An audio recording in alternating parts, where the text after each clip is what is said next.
क्या कारण है कि हम 135 करोड़ की पॉपुलेशन होने के बाद भी आज हम दूसरे देशों के हथियार के ऊपर डिपेंड है।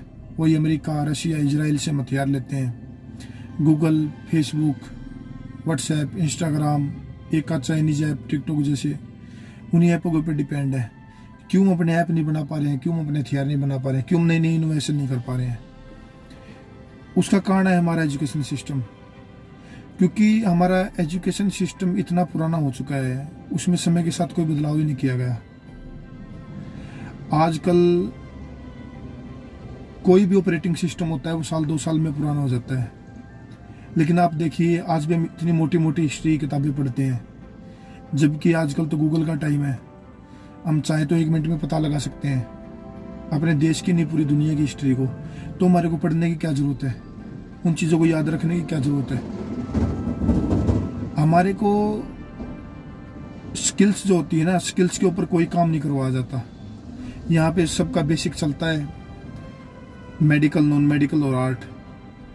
आर्ट वाले को तो लोग इस नज़र से देखते हैं जैसे इसको कुछ आता ही नहीं होगा। सब माँ बाप अपने बच्चों को मेडिकल, नॉन मेडिकल दिला के डॉक्टर, इंजीनियर बनाना चाहते हैं, लेकिन एजुकेशन सिस्टम पे कोई बात नहीं करता। सब बच्चों में अलग अलग स्किल्स होती हैं, अलग अलग काबिलियत होती है, लेकिन उन काबिलियत के ऊपर कोई नहीं जाता। सबको बस यही की लाइन चाहिए कि मेडिकल लेंगे, नॉन मेडिकल लेंगे। आर्ट जिसने लिया है उसकी कोई वैल्यू ही नहीं है। एक लोगों के ऊपर हवा थोप दिया है इंग्लिश का। अगर किसी को इंग्लिश नहीं आती है तो ये बात थोड़ी है कि उसको नॉलेज नहीं है। इंग्लिश एक लैंग्वेज है कि मतलब उसको एक लैंग्वेज नहीं आती है। अब किसी को 2 लैंग्वेज आती है, किसी को 3 आती है, कोई हिंदी बोलता है, कोई संस्कृत बोलता है, कोई जर्मन बोलता है, तो उसको इंग्लिश नहीं आती है। अब मैं हिंदी बोलता हूँ तो मुझे इंग्लिश नहीं आती है, इसका ये मतलब थोड़े कि मुझे नॉलेज नहीं है। ठीक है, मुझे एक लैंग्वेज नहीं आती है, लेकिन नहीं, इंग्लिश वालों की क्लास बना दी है कि जो इंग्लिश बोलेगा वही एजुकेटेड है, जो इंग्लिश नहीं बोल पाएगा वो एजुकेटेड नहीं है।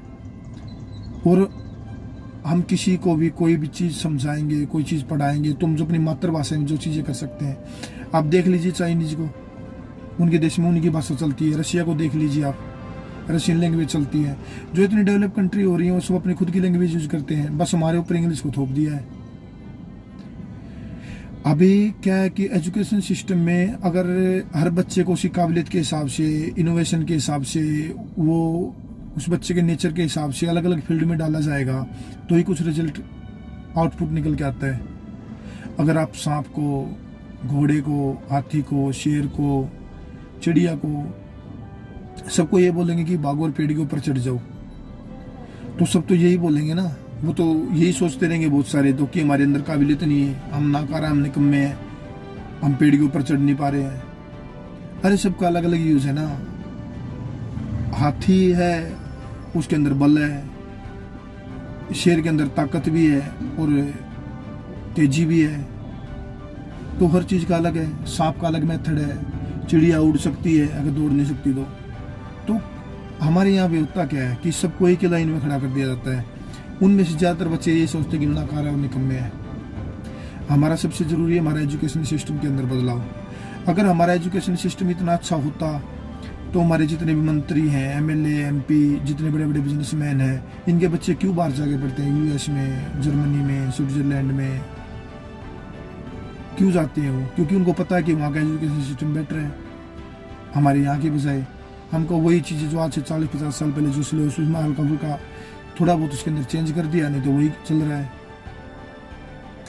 मेन कारण है हमारा एजुकेशन सिस्टम। इसके अंदर जब तक बदलाव नहीं होगा और पेरेंट्स इस बात को नहीं समझेंगे कि तेरे बच्चे की क्या काबिलियत है, ये किस फील्ड में जा सकता है, ये डॉक्टर बन सकता है, ये साइंटिस्ट बन सकता है, ये खिलाड़ी बन सकता है, ये इनोवेशन करना चाहता है, इंजीनियरिंग में जाना चाहता है, ये इसका कोई नया ऐप बनाना चाहता है, तो अपने बच्चे की काबिलियत को पेरेंट्स को भी देखना पड़ेगा और गवर्नमेंट को एजुकेशन सिस्टम को चेंज करना पड़ेगा। शुरुआत से ही हमारे को देखना पड़ेगा कि किस बच्चे में क्या काबिलियत है, उसी हिसाब से उसकी फील्ड डिसाइड करनी पड़ेगी। महाभारत में आपने देखा नहीं कि द्रोणाचार्य ने सब पांडवों को अलग अलग उनकी स्किल्स के हिसाब से उनको पढ़ाया, उनको एजुकेटेड किया। अगर उन सबको यही बोला जाता कि तुम सब धनुर्धर बनना है अर्जुन की तरह, तो कुछ तो यही सोचते कि यार तुम्हारे अंदर नॉलेज ही नहीं है। कोई राजनीति का नॉलेज रखता था, कोई धनुर्धर था, कोई भीम के जैसा बलशाली था, सबको अलग अलग, जिसके अंदर जो नॉलेज था उसको उसके हिसाब से डाला गया। तो बच्चे की एबिलिटी, उसकी काबिलियत और उसकी रुचि देख के हमारे को उसको उसी फील्ड में भेजना होगा और गवर्नमेंट को एजुकेशन सिस्टम के अंदर बदलाव करना होगा।